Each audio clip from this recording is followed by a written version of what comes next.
Fitness वाली बहू। चंद्रनगर गांव में सुगना अपने बेटे रमन के साथ रहा करती थी। कुछ ही दिनों में उसकी शादी राधा नाम की एक लड़की से हो जाती है। राधा फिटनेस को लेकर बहुत ज्यादा सजग होती है और वो घर के बाकी लोगों को भी दिन भर फिटनेस टिप्स देती रहती है। बहू, आज तो मुझे आलू पूरी खिला दो। नहीं माँ जी, उसमें बहुत ज्यादा फैट और कोलेस्ट्रॉल होता है।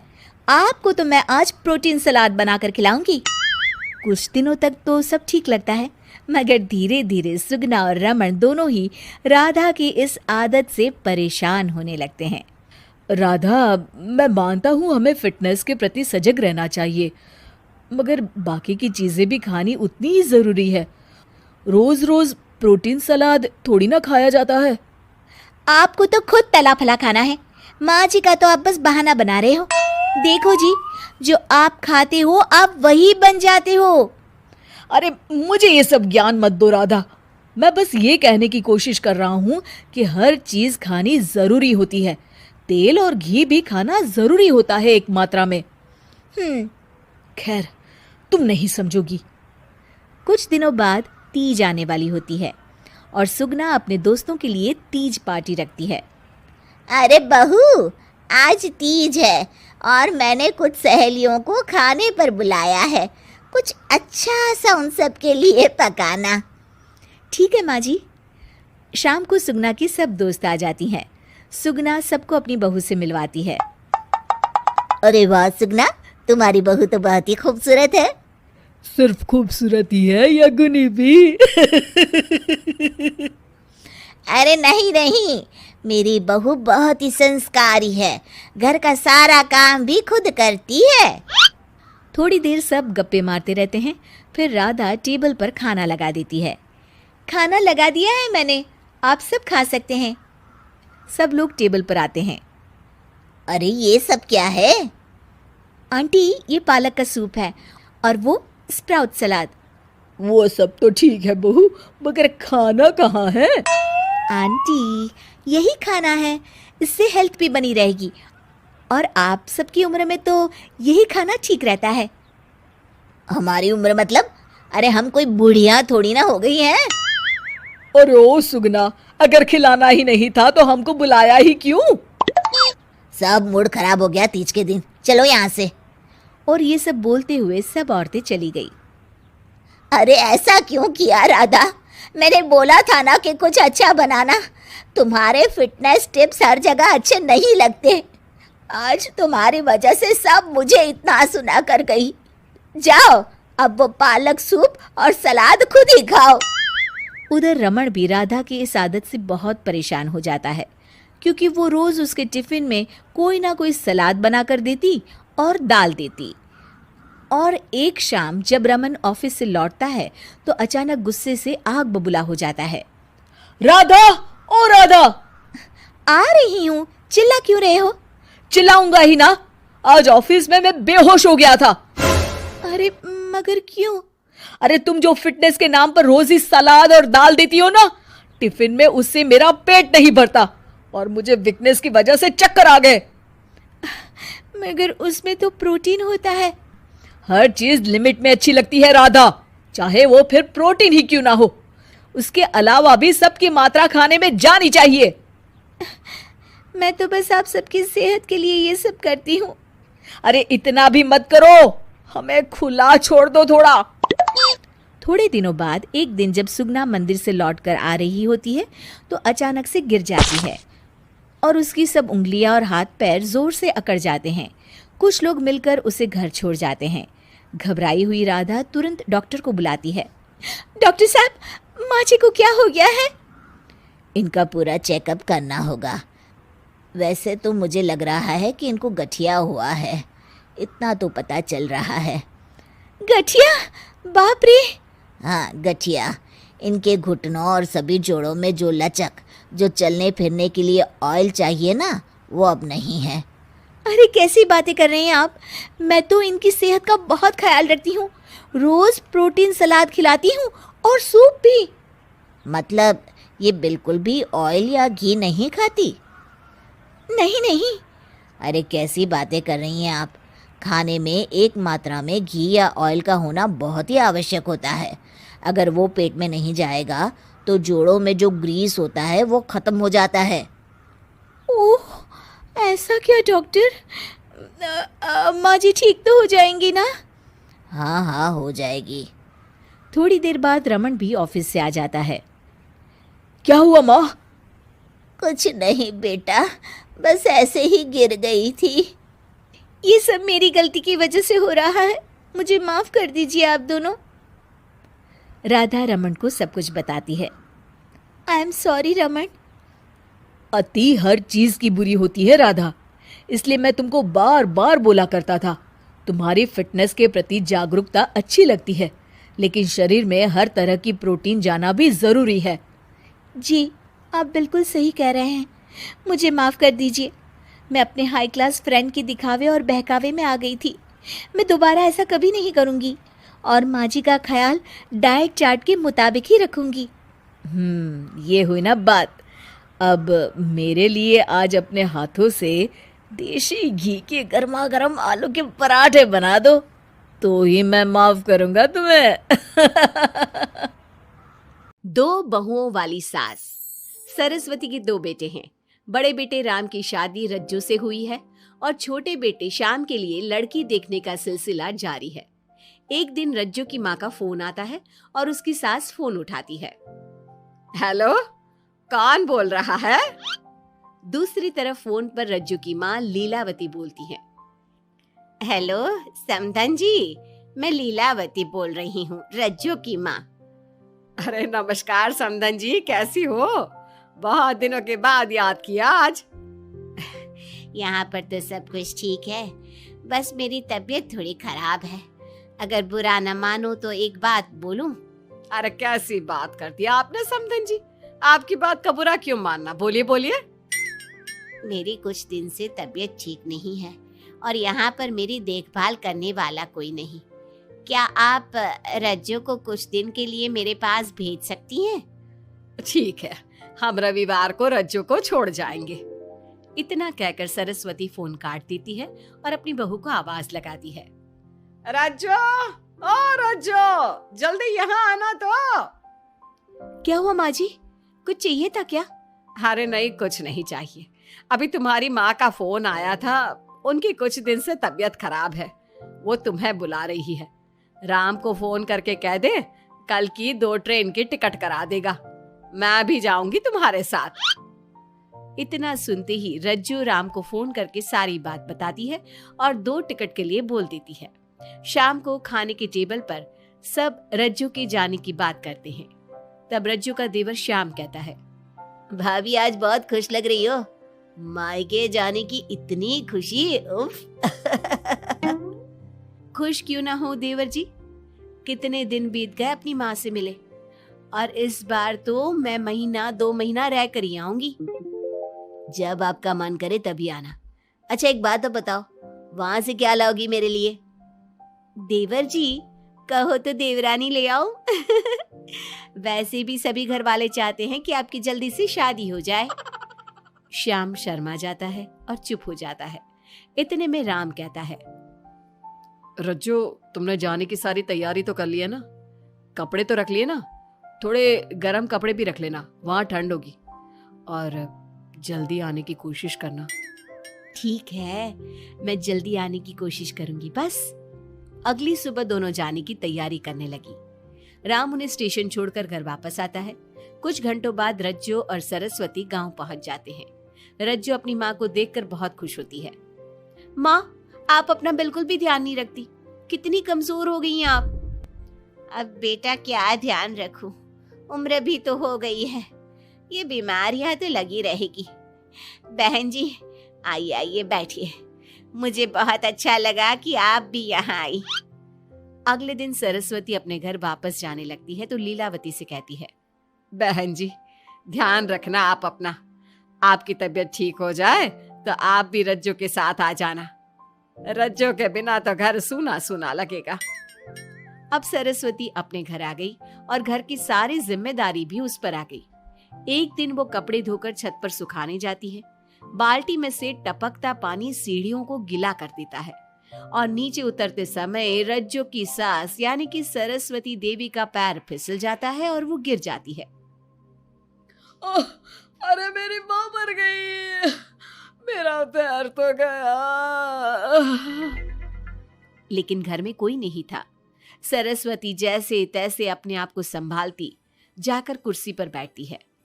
वो अपनी बहू के बारे में सोचती है। अगर रज्जो होती तो मुझे संभाल लेती और घर भी संभाल लेती। अब घर के काम कौन करेगा? मैं डॉक्टर के पास कैसे जाऊं? बहुत दर्द हो रहा है। जब राम और श्याम घर आते हैं तो अपनी माँ की ऐसी हालत देखकर वो जल्दी से डॉक्टर को बुलाते हैं। डॉक्टर सरस्वती के पैर पर पट्टी बांधता है और उसे आराम करने की सलाह देता है। राम कहता है, माँ आप बस आराम करो, मैं रज्जो को खबर कर देता हूँ, वो कल ही यहाँ आ जाएगी। अरे रहने देना बेटा, उसकी माँ की तबीयत ठीक नहीं है, कुछ दिन में वो खुद ही आ जाएगी, उसे परेशान मत कर।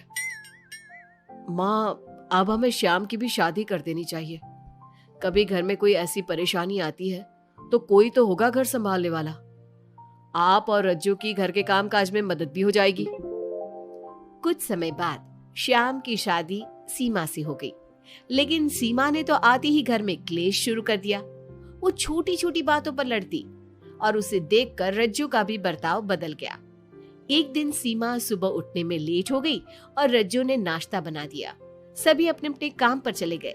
जैसे ही सीमा अपने कमरे से आई तो रज्जू ने कहा,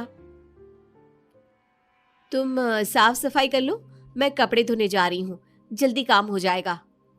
रज्जू की बात सुनते ही सीमा आग बबूला हो गई और कहने लगी, आज मैं उठने में लेट क्या हो गई? आप मुझ पर हुक्म चलाने लगी। मुझसे कोई इस तरह से बात करी है मुझे बिल्कुल भी पसंद नहीं है। अरे सीमा, ये किस तरह की बात कर रही हो तुम मुझसे? मैंने कोई हुक्म नहीं दिया तुम्हें, मैं तो बस काम को जल्दी खत्म करने की बात कर रही हूँ। उन दोनों की नोक झोंक सुनकर सरस्वती बाहर आ जाती है और दोनों को समझाती है। शाम को सब एक साथ खाना खाने लगे, लेकिन खाने के बाद जब सब अपने कमरे में चले जाते हैं और खाने की टेबल पर थाली यूं ही छोड़ देते हैं, सरस्वती को ये देखकर बहुत गुस्सा आता है। वो दोनों बहुओं को बुलाकर कहती है, तुम सब खाना खाकर चले गए, अब ये बर्तन कौन उठाकर रखेगा? मेरे लिए छोड़कर गई हो सारा काम, तुम दोनों को शर्म नहीं आती? अब दोनों बहुएं एक दूसरे के ऊपर बात टालते हुए फिर लड़ने लगी। ये देख सरस्वती परेशान हो गई। उसने दोनों को डांटा और उन्हें अपने कमरे में भेज दिया। सरस्वती ने जूठे बर्तन धोए। कुछ दिन इसी तरह चलता रहा। अब दोनों सास की नजरों में एक दूसरे को गिराने में लग गई। माँ जी, जब भाभी फोन पर बात कर रही थी ना, तो कह रही थी मैं अपने मायके चली जाऊंगी तो देखते हैं कि कौन काम करता है। और ये हम सबकी बुराई कर रही थी वो। बहू, किसी की बात चुपके से सुनना गलत है ना? तुम आज के बाद ऐसा मत करना। अब तुम जाओ, मैं रज्जू को समझा दूंगी।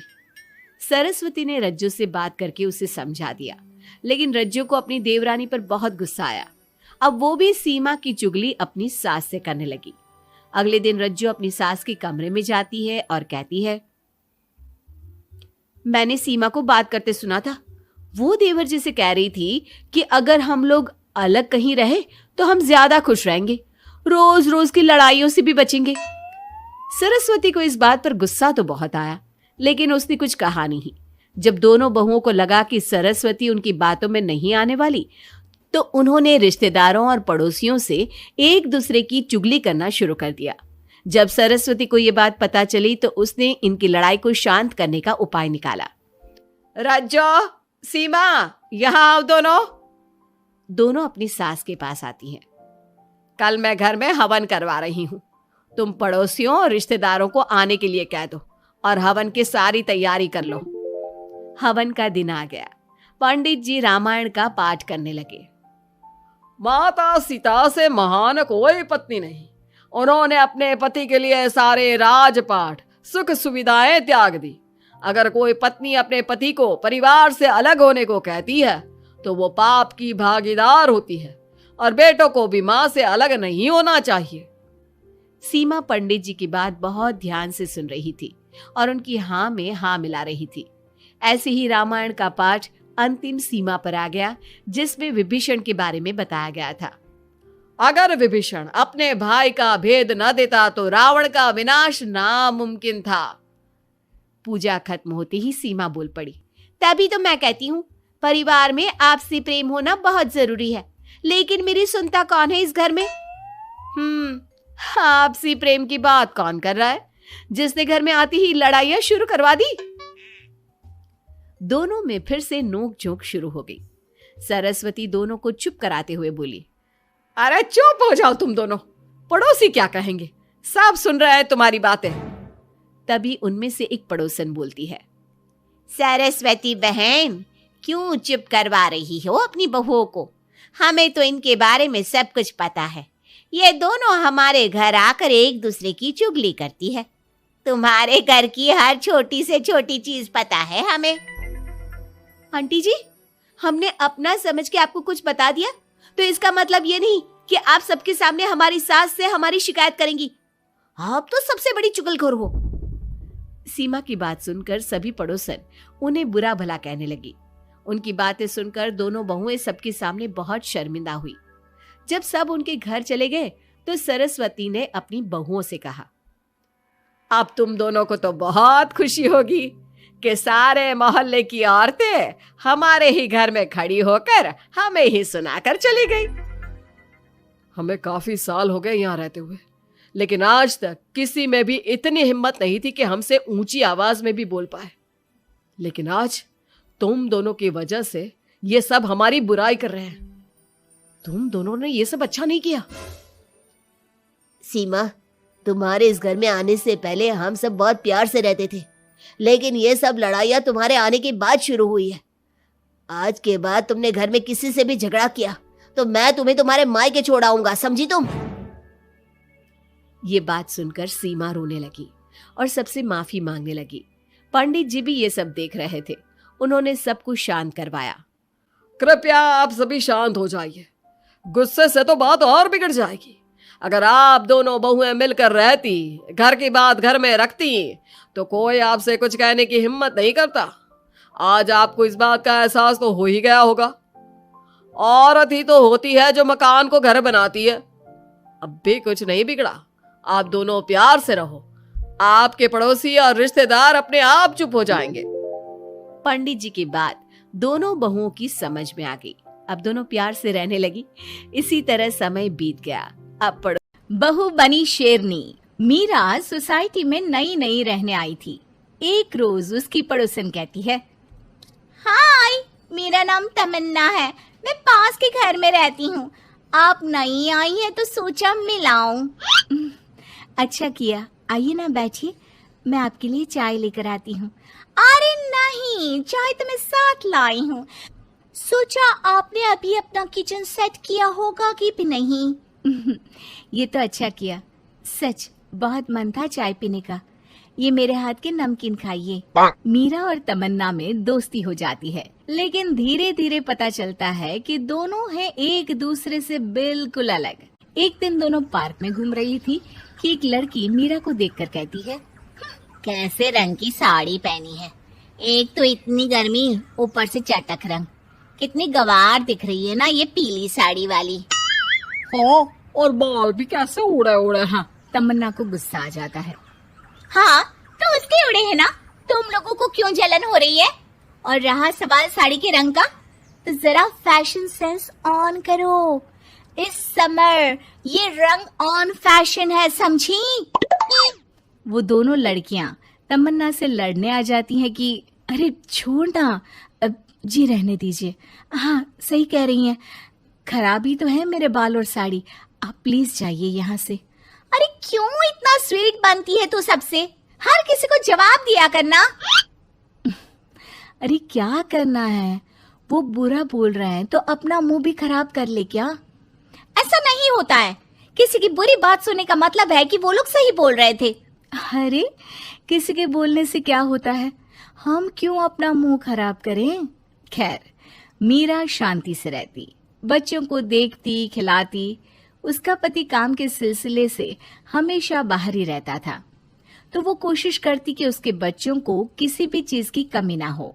एक रोज सास कहती है, अरे सारा दिन बच्चों में लगी रहती है, पता है बेटा यहाँ नहीं रहता मेरा, लेकिन मजाल है कि ये मेरा ख्याल रख ले। माफ करिए माँ जी, वो मयंक को स्पीच थेरेपी दिलाने ले गई थी। मैं अभी आपकी चाय बना देती हूँ। अरे चाय नहीं चाहिए, चाय पिला पिला कर मार दे तू। तेरे बाप ने बोला था कि शादी के वक्त 2 लाख देने के लिए, अभी तक 1 लाख दिए हैं, बाकी के पैसा कब देगा? बच्चे हो गए लेकिन दहेज पूरा नहीं दिया। माँ जी, वो पैसे उन्होंने मयंक के पापा को बिजनेस लगाने में जो मदद की थी ना, उसमें दे दिए थे। अरे वाह जी वाह, उसमें तो देना ही पड़ेगा ना, वो तो अलग से पैसे थे। तू रोज खाती है पीती है, उसके पैसे कहाँ से आएंगे? और ये तेरे बच्चे। तभी मीरा को गुस्सा आ जाता है। वो सास को आंख दिखाती है और सास कुछ सोचकर वहां से निकल जाती है। तभी वहां मीरा की दोस्त आ जाती है। क्या कह रही थी? कौन से पैसे ले लिए तेरे पापा ने? मीरा मुस्कुरा देती है। अरे वो पुराने लोग हैं ना, अपने तरीके से सोचते समझते हैं, छोड़ ना। और पता कैसे आना हुआ? अरे तेरा कुछ नहीं हो सकता। मेरी सास होती ना तो ऐसा मुंह तोड़ जवाब देती कि देखती ही रह जाती। मीरा मुस्कुरा देती है। मीरा सारा दिन घर का काम करती, शाम को तमन्ना के साथ अपने बच्चों को लेकर पार्क में जाती, जहां दोनों के बच्चे मिलजुल कर खेलते। अच्छा तमन्ना, मैं कुछ दिन बिजी रहूंगी, हस्बैंड आ रहे हैं ना, तो अगर मैं ना आ सकूं तो तुम आ जाना बिना कुछ सोचे। मीरा घर आ जाती है जहां पति पहले से ही मौजूद होता है। तो मोहतरमा, वक्त मिल गया पति के लिए? अरे आप तो कल आने वाले थे ना? हाँ, लेकिन सरप्राइज देने की सोचा तुमको। कहाँ गए थे बच्चों के साथ? अरे बस पार्क तक गई थी, बच्चों को खिलाने के लिए। वैसे अगर आपने सरप्राइज नहीं दिया होता तो मैं कुछ स्पेशल बनाती आपके लिए। अरे तुम्हारे हाथ की तो सिंपल दाल भी स्पेशल होती है। कुछ भी बना लो मीरा। मीरा का पति उससे बहुत प्यार करता था, वो उसे समझता था, लेकिन कभी कभी उस पर गुस्सा भी हो जाता था। अरे घर पर कोई है? कहाँ है मीरा? तभी तमन्ना के कान में मीरा के पति की आवाज आती है। यार बच्चे बच्चे, हमेशा तुम्हारा ध्यान बच्चों पर रहता है। चलो ठीक भी है, लेकिन मेरा भी तो सोचो। तुम्हें कौन सी शर्ट साफ करने को कहा था और तुमने कौन सी कर दी? यार पता नहीं ध्यान कहाँ रहता है तुम्हारा। जरा सी भी स्मार्टनेस नाम की चीज नहीं है, न बोलना आता है न समझना।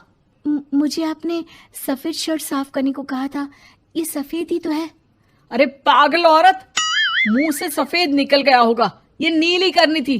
लेकिन तुम खुद की अकल लगाओ तब ना पता चले कि कौन सी करनी है। तमन्ना बाहर खड़ी सब सुन रही थी। उसने वहां से निकल जाने में ही भलाई समझी, लेकिन अगले रोज पार्क में। देखो मुझे गलत मत समझना, मैं ये नहीं कह रही हूँ कि तुम अपने पति से लड़ो या उसका मुंह तोड़ दो, लेकिन अपनी बात रखना तो सीखो। जमाना ऐसा नहीं है कि कोई किसी को कुछ भी सुना दे और अगला चुप रहे। चुप रहना ठीक है, लेकिन एक लेवल तक। मैं समझ रही हूँ तमन्ना, लेकिन मेरा नेचर कभी रहा ही नहीं। हाँ, मुझे भी गुस्सा आ जाता है, लगता है गलती कहाँ है, पर समझ में ही नहीं आता कि बोलूं क्या। खैर, बात आई गई हो जाती है। एक दिन मीरा के घर में बैठ तमन्ना और मीरा चाय पी रहे होते हैं कि वहां मीरा का बेटा रोते हुए आता है। मीरा घबरा जाती है। क्या हुआ बेटा? बेटे का रो रो कर बुरा हाल होता है, वो सिसकियां भर रहा होता है। क्या हुआ बेटा, कुछ तो बताओ। तभी पीछे से मीरा की बेटी भी आ जाती है। क्या हुआ भाई को बेटा? माँ, नीचे एक अंकल ने उसकी हंसी उड़ाई, उसे तोतला बोला। मीरा को बेटी की बात सुनकर गुस्सा आ जाता है। वो दौड़कर पार्क में बेटी के साथ जाती है। तमन्ना भी मीरा के पीछे जाती है। कौन थे अंकल? हाँ, वो लाल शर्ट वाले। क्या आपने मेरे बेटे को तोतला बोला? हाँ, क्योंकि वो तोतला रहा था। तोतला कहेगा। मीरा गुस्से से लाल हो जाती है और जोर जोर से चिल्लाने लगती है। मजाक समझा है क्या? किसी बच्चे के तोतलेपन को दूर करने के लिए माँ कितनी मेहनत करती है। मैं रोज उसे सबके सामने बोलने के लिए प्रेरित करती हूँ। बड़ी मुश्किल से मेरे बेटे ने बोलना सीखा है, उसे भी चुप करा दिया आपने। क्यों?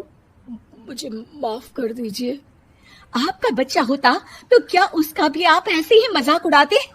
देख लीजिए मिस्टर, साफ बता दे रही हूँ, भूल से भी मेरे बच्चों का मजाक उड़ाने की कोशिश की तो बहुत ज्यादा बुरा हो जाएगा। तमन्ना दूर खड़ी मीरा का ये रूप देख रही होती है। वो समझ जाती है कि एक औरत के अंदर की शेरनी तभी जगती है जब उसके बच्चे को कुछ कहा जाए।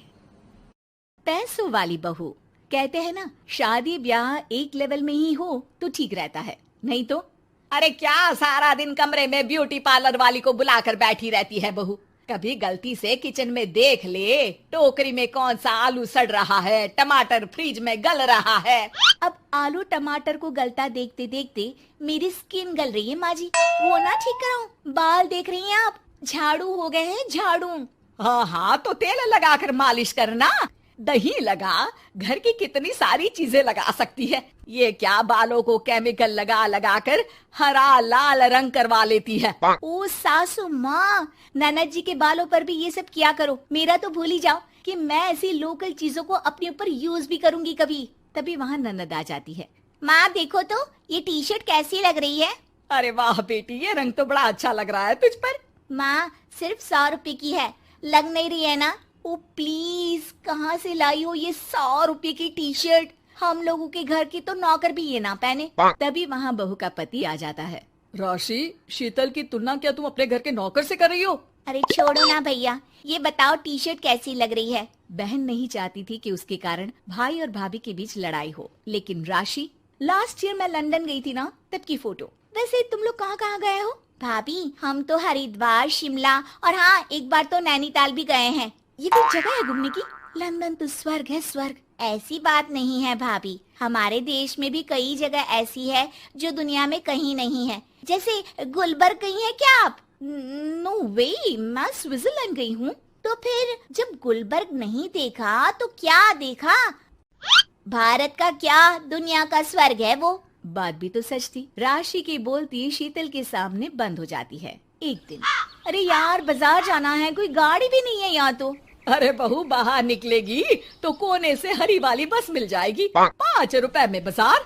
अरे ना हो तो रिक्शा कर लेना, 20 रुपए लेगा। लेकिन क्या फायदा, बस से ही निकल जा बेटा। हाँ, कैसी बात कर रही है?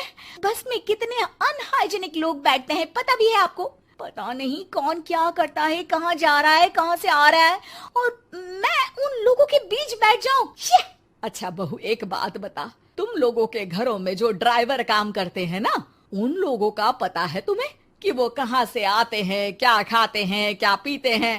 अरे माँ जी, आपसे कौन बहस करे, टैक्सी ही बुला लेती हूँ। कौन इतनी पेन ले गर्मी में।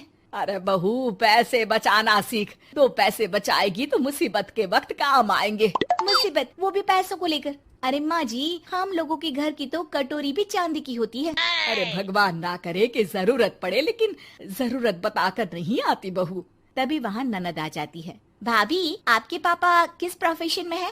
मतलब चांदी की कटोरी में खाना जरूर बड़े व्यापारी होंगे ना? अरे नहीं नहीं, वो फाइनेंसर है। यहाँ का पैसा वहाँ और वहाँ का पैसा यहाँ, समझ लो टोपियाँ घुमाते हैं बाजार में। तो सोचो, आपके पापा ने भाई से आपकी शादी क्यों की होगी? वो तो ऐसा नहीं करता, सिंपल सी नौकरी करता है वो तो। वो क्या था कि पापा को आप लोगों का बड़ा मकान और सिंपल सी जिंदगी अच्छी लगी। वो इसलिए भाभी कि हम उतना ही खर्च करते हैं जितना जिंदगी जीने के लिए जरूरी होता है। जैसे आप लोग बड़ी बड़ी कोठी में रहते हो, लेकिन है तो किराए की ना, और हम लोगों का मकान अपना है, जिसे पापा और माँ ने एक एक पैसे जोड़कर बनाया है। हाँ, वो तो हम लोग भी सोच रहे थे लेने के लिए, लेकिन बेटा, मैं चाहती हूँ कि तुम दोनों मिलकर इससे बड़ा मकान बनाओ, तब तो बात बने। कैसी बात कर रही हैं आप? मैं तो सोच रही थी कि इसे बेचकर पॉश इलाके में मकान ले लूं। अरे मैं जब तक जिंदा हूँ मेरा मकान नहीं बिकेगा, ये फाइनल बात है। तो इस छोटे मोहल्ले में ही रहना चाहती हैं आप हमेशा? अरे मैं तो सोच रही थी कि तभी डोरबेल बजती है और सामने खड़े होते हैं राशि के पापा मम्मी। अरे मम्मी पापा, आप दोनों आइए आइए। जा बेटा शीतल, जाकर अंकल आंटी के लिए पानी ले आ। क्या बात है भाई साहब, आप लोग परेशान दिख रहे हैं, सब ठीक तो है ना? अरे नहीं नहीं माँ जी, कैसी बात कर रही हैं? वो कहाँ परेशान होंगे, इतना पैसा है इन लोगों के पास, तो परेशानी तो भूल कर भी नहीं आनी। तभी राशि की माँ सास के सामने रोने लगती है। अरे क्या बताएं बहन जी, हमारा तो सब कुछ खत्म हो गया। ये तो भला है कि भले घर में राशि की शादी करवा दी, वरना अब तो हम लोगों के पास रहने के लिए छत भी नहीं है, इसलिए आप लोगों के पास आए हैं। अरे अरे कैसी बात कर रहे हैं समधन जी, ये घर भी तो आप लोगों का ही है। यहाँ रहिए जितने दिन मन करे, जब ठीक हो जाए सब तो चले जाइएगा। क्या हुआ माँ, आप ऐसा क्यों बोल रही हैं? और भाई और भाभी वो लोग, आप लोगों का बैंक बैलेंस? अरे किस बैंक बैलेंस की बात कर रही हो बेटी? हम लोगों ने तो कभी चवन्नी भी नहीं बचाई, सिर्फ उड़ाया है। उसमें कैसे बैंक बैलेंस होता? घर तो किराए का था ही। बाकी तेरी भाभी ने थोड़ी बहुत जो प्रॉपर्टी थी उसे बेचकर पॉश इलाके में घर लेने की जिद की थी। प्रॉपर्टी बेच तो दी, लेकिन जो पैसे आए वो भी उड़ा दिए। अब हम दोनों को घर से भी निकाल दिया। अब ना घर है ना पैसा, जीवन फिर से शुरू करना पड़ेगा। हाँ बहन जी, लेकिन इस बार एक बात तो गांठ बांध ली कि झूठी शान और दिखावा किसी का सगा नहीं होता। राशि सास की तरफ ऐसे देखती है जैसे अपनी गलती का एहसास कर रही हो। बेटी की परवरिश जिंदगी किसी को किस मोड़ तक ला सकती है। एक दिन कविता अपने पति से कहती है, कौन है ये बच्ची? बताते क्यों नहीं? क्यों लेकर आए हो इसे यहाँ? कविता, ये मेरी बच्ची है। माँ पापा मेरी शादी शिवानी से करने के लिए मान नहीं रहे थे, लेकिन मैं उससे बहुत प्यार करता था। अब वो इस दुनिया में नहीं है, लेकिन सन्निका की जिम्मेदारी मेरी है। इसे मैं अपने पास ही रखूंगा। कविता ये देखकर सुनकर सन्न रह जाती है। कैसी बात कर रहे हैं आप? लोग क्या कहेंगे? मैं कैसे इस बच्चे के साथ जीवन चलाऊंगी? देखिए, इसे देखकर मुझे टेंशन हो रही है। आप इसे ले जाइए यहाँ से। मेरी भी तो बेटी है, मैं उसका हक कैसे मार दूं? दिनेश कविता को किसी तरह समझा लेता है। देखो सन्निका, ये आज से तुम्हारी माँ है, इन्हें तुम्हें माँ कहना है। कविता को तो सन्निका को देखना भी गवारा नहीं है, फिर वो उसकी माँ कैसे बन पाती? और शायद दिनेश भी ये हकीकत जानता था। कुछ साल बाद देखिए, अब राधिका बड़ी हो गई है, उसके लिए किसी अच्छे घर का रिश्ता देखिए ना। शादी तो करवानी है ना? हाँ, लेकिन सन्निका उससे बड़ी है, पहले तो उसकी शादी तय करेंगे ना। जमाना जानता है कि वो एक नाजायज लड़की है, कोई उससे शादी क्यों करेगा? ऐसे भी आता है क्या उसे जो कोई उसे अपने घर की बहू बनाएगा? तभी वहाँ सन्निका आ जाती है। पापा, मुझे स्कॉलरशिप मिल गई है, आगे का सारा खर्चा यूनिवर्सिटी वाले उठाएंगे। मैं कल ही वहाँ हॉस्टल में शिफ्ट हो रही हूँ। लो, सुना दिया ना फैसला। अरे अब क्यों शिफ्ट हो रही हो? पहले ही हो जाती शिफ्ट। दुनिया में यूं कालिक तो ना होती हमारी। क्या यार कविता, एक तो खुशी की बात है कि लड़की को कुछ आगे बढ़ने पढ़ने का मौका मिल रहा है, लेकिन नहीं, तुमको तो केवल ताना मारना ही आता है। जाकर देखो शिवानी क्या कर रही है। अरे हाँ, मैं शिवानी को दूध देना भूल गई, वो कैसे उठेगी? कविता को ये सुनकर गुस्सा आ जाता है। हाँ हाँ, अपनी किताबों से फुर्सत मिले तब ना। मेरी बेटी ना कुछ खाए ना कुछ पिए, यही तो चाहती हो तुम। सन्निका, जिसने कभी कविता से बात ही नहीं की थी, क्योंकि वो उसे हमेशा कोसती, वो वहां से बिना कुछ कहे निकल जाती है। खाना तो पूरा बन गया, अब जाकर आराम से पैकिंग करती हूँ, कल वक्त से निकल जाऊंगी। देखिए जी, वैसे तो ये लड़की मुझे एक आंख पसंद नहीं, अपने कमरे में पैकिंग कर रही है। अरे मुझसे तो कभी बात भी नहीं करती। आप साफ साफ बोल दीजिए उसे कि घर से जाएगी तो सारा काम कौन करेगा? उसकी माँ। माँ का नाम सुनकर सन्निका भी वहाँ आ जाती है। नहीं, वो कैसे करेंगी? वो तो मर गई है ना। उस मनहूस औरत को मेरे घर में याद करने की कोई जरूरत नहीं है, समझी? वैसे भी ना होते हुए भी तेरी शक्ल में लगता है कि वो हमारे बीच में ही है हमेशा से। तो ठीक है ना, जब जा रही हूँ तो क्यों प्रॉब्लम हो रही है आपको? सन्निका घर से निकल रही थी। कविता ना चाहते हुए भी सन्निका को रोक लेना चाहती थी, और वजह थी सिर्फ उसकी सोशल लाइफ का डिस्टर्ब हो जाना। किटी में कविता की सहेलियाँ कहती हैं, क्या बात है, तू परेशान सी लग रही है, सब ठीक तो है ना? क्या हुआ, उस सन्निका ने फिर कोई तमाशा किया क्या? अरे नहीं नहीं, चली गई, वो तो ऑक्सफोर्ड की कोई NGO है, उसकी स्कॉलरशिप मिली है। मेरा भाई बता रहा था कि उसका तो फ्यूचर ब्राइट है। अरे चल ना, तुझे क्या, तेरा तो पीछा छूटा उससे। अरे कैसे क्या नहीं, घर का सारा काम करती थी। इसकी छोटी बेटी को भी तो उसी ने संभाला था, याद है? उसकी छोटी बेटी का जो केस हुआ था वो भी अपने सर ले लिया था। हाँ, तो बदले में सारा खर्चा भी तो हम लोग ही उठा रहे थे ना। और पता है, वो मुझसे बात भी नहीं करती, जैसे पता नहीं मैं ही उसके माँ के मरने के लिए जिम्मेदार हूँ। अरे खुद को क्यों दोष दे रही है? तूने जो किया शायद कोई नहीं करता। कविता को समझ में नहीं आ रहा था कि उसके साथ ऊपर वाले ने ऐसा क्यों किया। वो शाम को घर आती है। आज तो बहुत खुश होगी तुम, एक बला से छुटकारा मिला ना तुमको। बेचारी की जिंदगी नरक बना कर रखी थी। वो तो कहते हैं ना, ऊपर वाला सब देखता है। देखो चुन लिया उसने अपना रास्ता। कविता का मन तो करता है कि वो पति को सब कुछ सुना दे, लेकिन सामने सास खड़ी होती है। ये तो है, बेचारे को खाना बनाने से लेकर घर के सारे काम करने पड़ते थे। बाहर का भी कोई काम होता तो वही देखती। अब देखते हैं घर का काम कैसे होता है। तभी कविता की बेटी उसके लिए चाय लेकर आ जाती है। लो माँ चाय।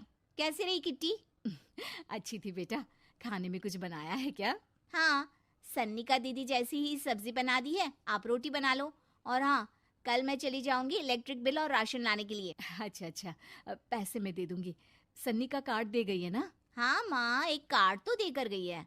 अरे चोर नहीं थी वो, मेरे बेटे का ही खून है।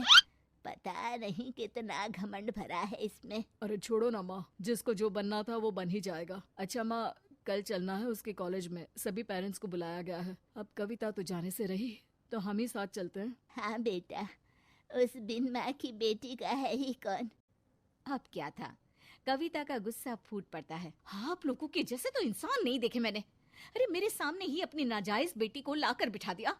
रोज मैं उसे देखती तो एहसास होता कि कैसे आपने मुझे इतना बड़ा धोखा दिया। जरा सोचिए तो, अगर ऐसा ही कुछ मैंने किया होता तो। अरे रहने दे, क्या नहीं किया तूने उसके बदले में। उस मासूम के साथ क्या क्या करती थी सब जानते हैं हम। अरे छोड़ो ना माँ, ये तो एक बात लेकर बैठ जाती है। चलो सोने चलते हैं। अगले दिन दिनेश और उसकी माँ सन्निका के कॉलेज में जाते हैं। कैसी हो बेटा? मेरा नाम रोशन करना। जरूर पापा, ये ले बेटा, पैसे रख ले। नहीं, वो कविता ने कार्ड दिया है। अरे बेटा, वो माँ है तुम्हारी, उसका नाम क्यों लेती हो? अरे हटाओ भी, क्या ही क्या है उसने इसके लिए, क्यों माँ बोले। तभी वहाँ सन्निका की टीचर आ जाती है। सन्निका की माँ नहीं आई? जी नहीं, वो घर में बेटी है ना, सबका एक साथ आना तो मुमकिन नहीं था। तो उन्हें भेज देते, हम सभी उनसे मिलना चाहते हैं। मानना पड़ेगा, बहुत अच्छी तरह से पाला है उन्होंने अपनी बेटी को। क्या घर का काम, क्या बाहर का। कॉन्फिडेंस तो कूट कूट कर भरा है। पैसे रुपये के लिए भी इसे किसी का मुंह नहीं देखना पड़ता। स्कूली शिक्षा भी लाजवाब है। पिता और दादी को एहसास होता है कि जिस कविता के पालन पोषण पर उन्हें हमेशा से शक रहा, वो सन्निका के भविष्य के लिए किसी वरदान जैसा साबित हुआ।